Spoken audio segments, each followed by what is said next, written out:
Welcome to this walkthrough of Forged in Steel. In this short video, we'll go over game setup and review the basic rules so that you have what you need to start playing the game. While we will review the basic rules, this is not meant as a replacement to the rulebook provided with the game. Please refer to the rulebook before trying to play the game and use this video as a supplement to those rules. Let's start with a quick tour of the board.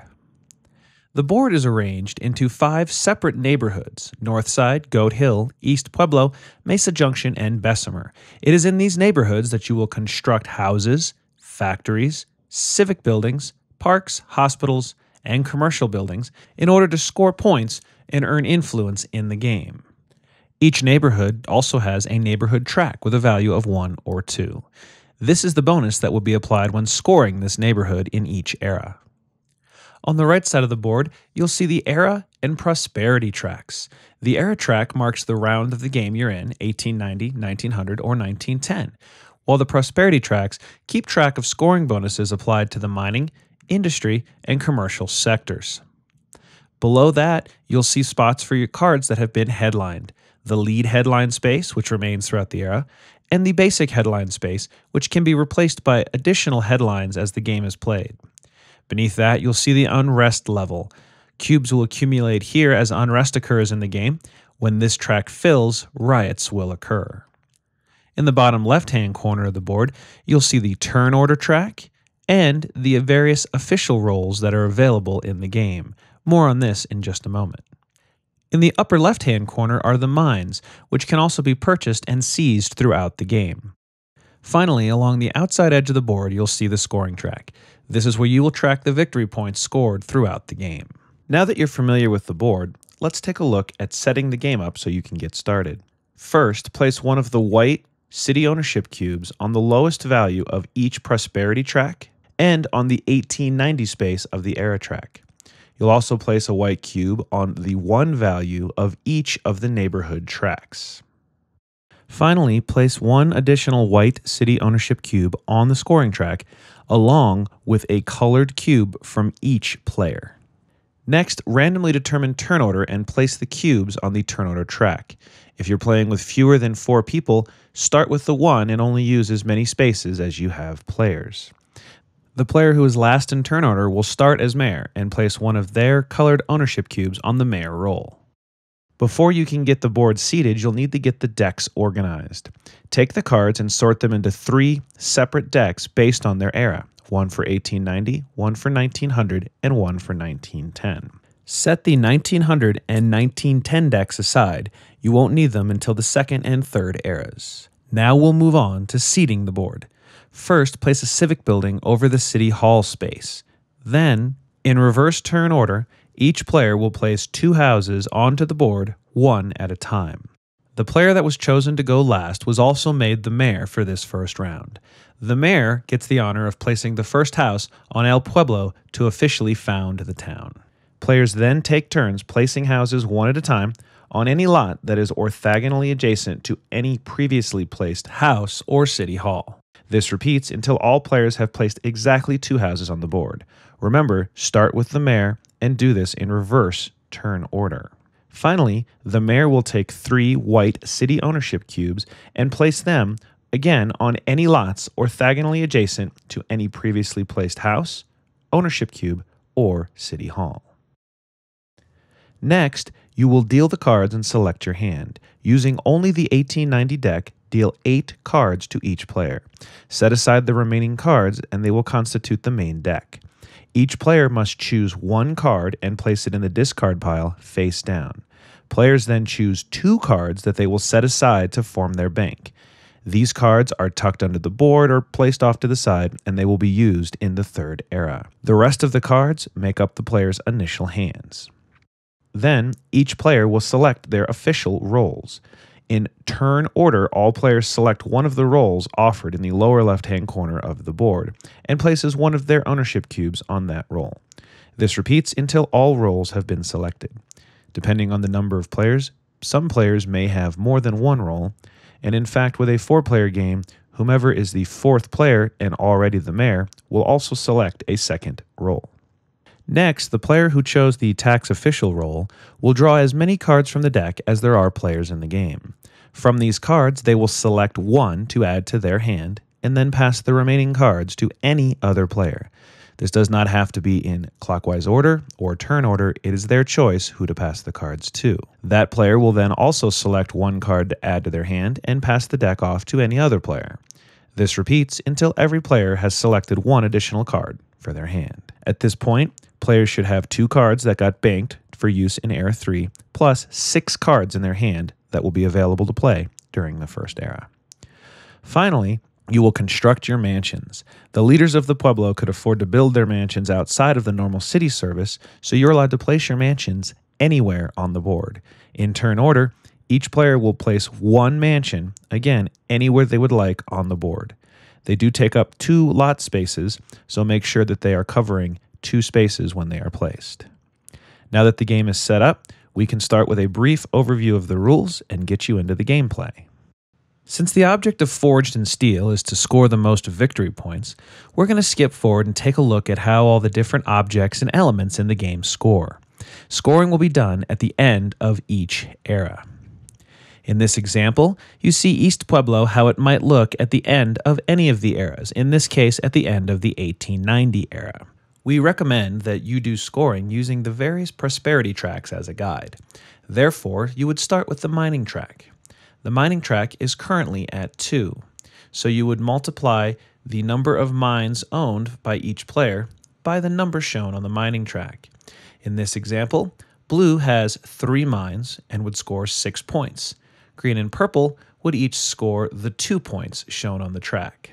At this time, you can also award the points for the customs official. Whoever was the customs official scores points based on the total number of mines that are owned in the game. In this case, we have 5 mines total. So as you can see on the customs official chart, if there are between 4 and 7 mines, the player will score 4 Veeps. With 5 mines, blue scores 4 points for this round. Next, we'll score the industry track and the factories. Normally, you would score all factories on the board, but we'll just stick to East Pueblo for this example.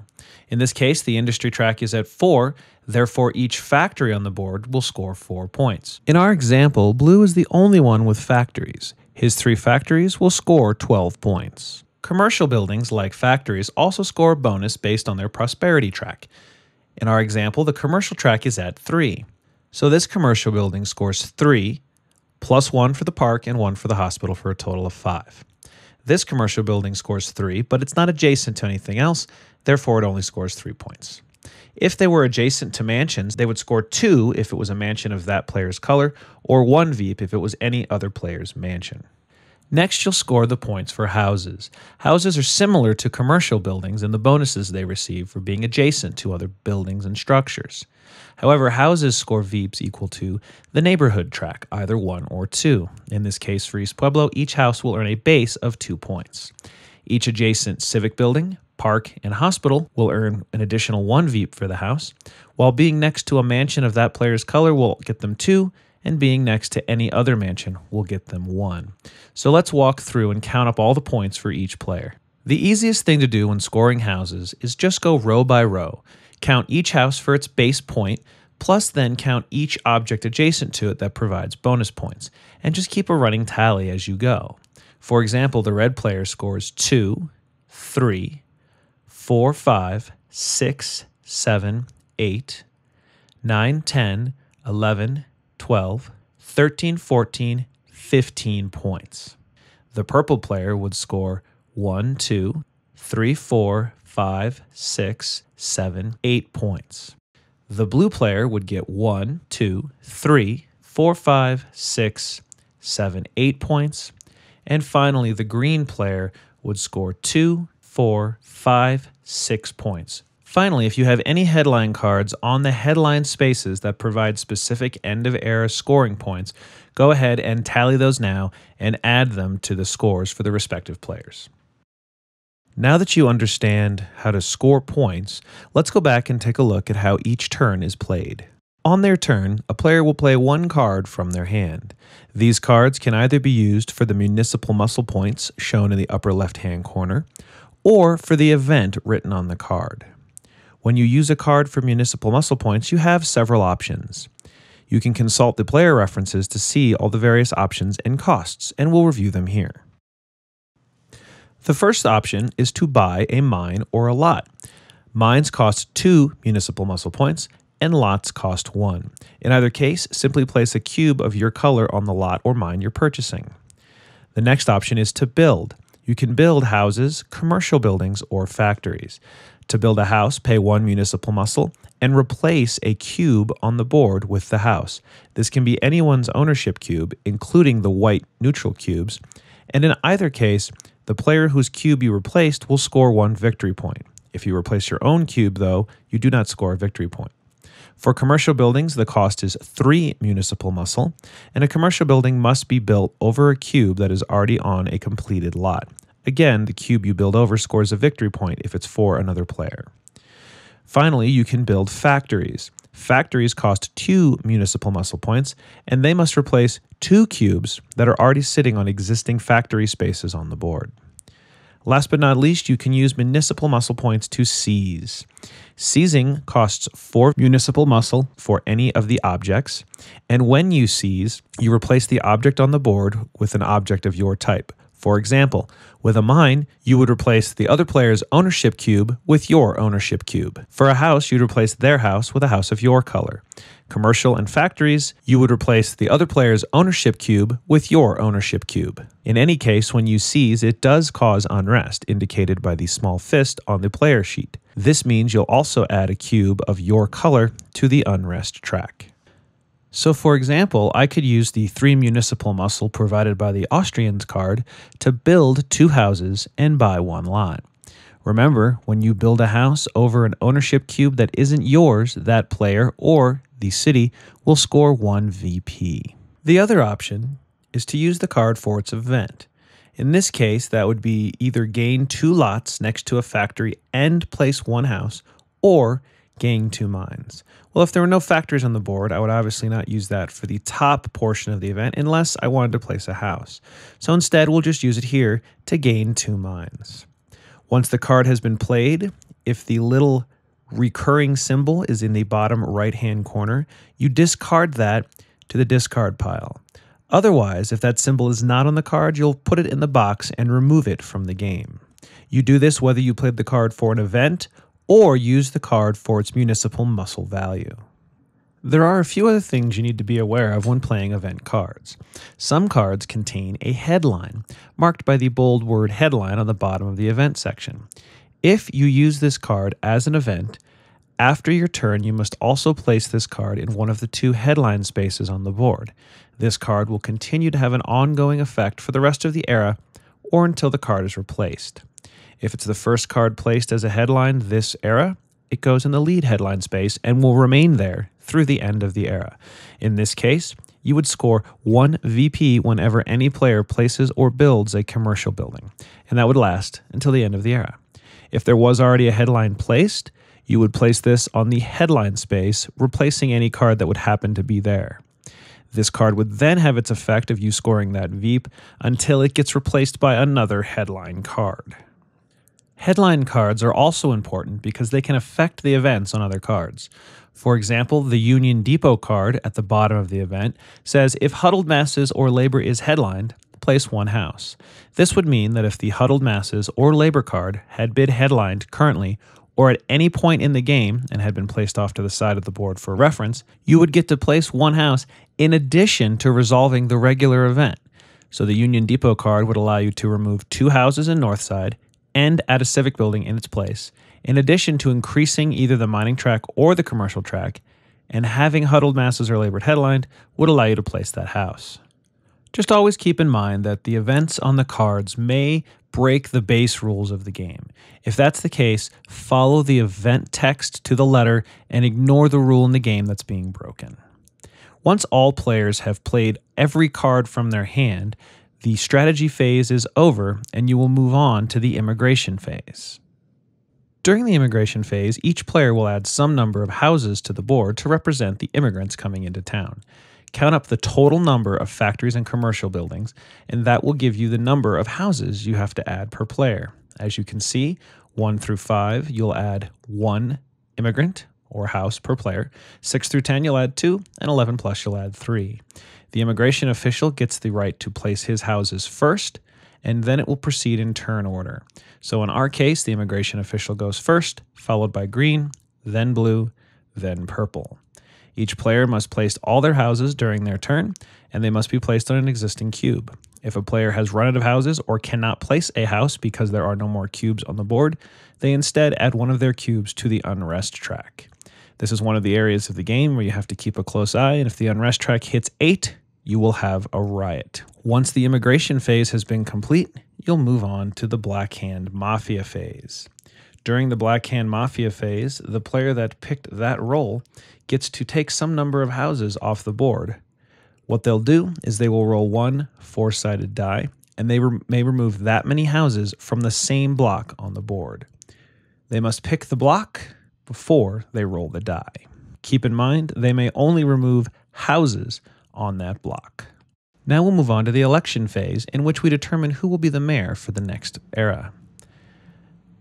For each neighborhood, you'll calculate the number of votes that neighborhood casts for mayor, and then you'll count up each ballot that the players receive for mayor. Votes are simple. Each neighborhood casts 1 vote plus 1 additional vote per civic building. So North Side would cast 2 votes because it does have 1 civic. Goat Hill casts just 1 vote, and East Pueblo also casts 2 votes, 1 for itself and 1 because it too has a civic building. Then you'll count up the number of ballots that each player receives. Each house and commercial building count as 1 ballot, and each mansion counts as 2. So in North Side, the green player would receive 6 ballots because he has 4 houses and 2 ballots for his mansion. The red player would receive 4 ballots, and blue and purple would each just receive 2 ballots. Green would win the 2 votes for this neighborhood. In Goat Hill, the only player is red. They would receive 1 ballot. They would also receive the vote for Goat Hill. In East Pueblo, we have a bit of a different situation. The red player has 4 houses and would receive 4 votes. The green player has 2 houses and 2 commercial buildings and would also receive 4 votes. Purple has a mansion worth 2 and 2 houses, so he would also receive 4 votes. The only one without that many is blue, who would only get 3 for their 3 houses.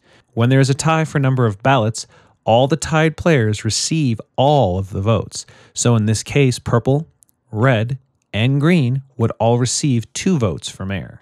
Once you have counted up all the votes, the player with the most votes becomes mayor for the next era. The mayor also immediately receives VEEPs equal to the position of the city cube on the scoring track. In this case, the mayor would receive 2 VEEPs and set his marker up to while resetting the city cube back to 0. Make sure the city cube is always reset back to 0 before the next era begins.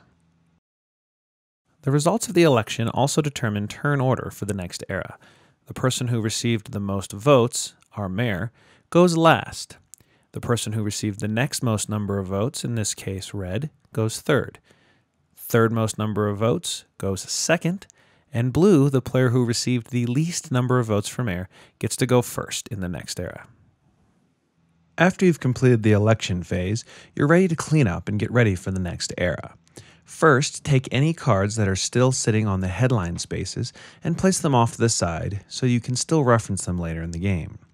Next, slide the era token over to the next era.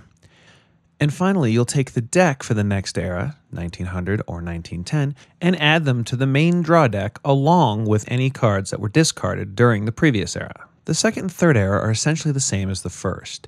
You'll deal cards out, you'll select cards to bank for the final round, you'll discard a card, and you'll get another card through the tax official. The only difference is in the third era. In the third era, you'll only deal 3 cards to each player. You'll then combine these 3 cards along with the 4 cards you've banked throughout the first 2 eras to form a hand of 7 cards. From these 7, you must discard 3. The tax collection roll will still take place to give you an additional card, and you'll have a grand total of 5 cards in your hand for the third era. You play out the third era and do one last scoring round at the end. You do carry out the election because you need to reward the points for the mayor, and then the game comes to an end. The player with the most victory points wins the game. We hope you've enjoyed this walkthrough of Forged in Steel. If you have any comments or suggestions, please visit us at www.nightworksgames.com.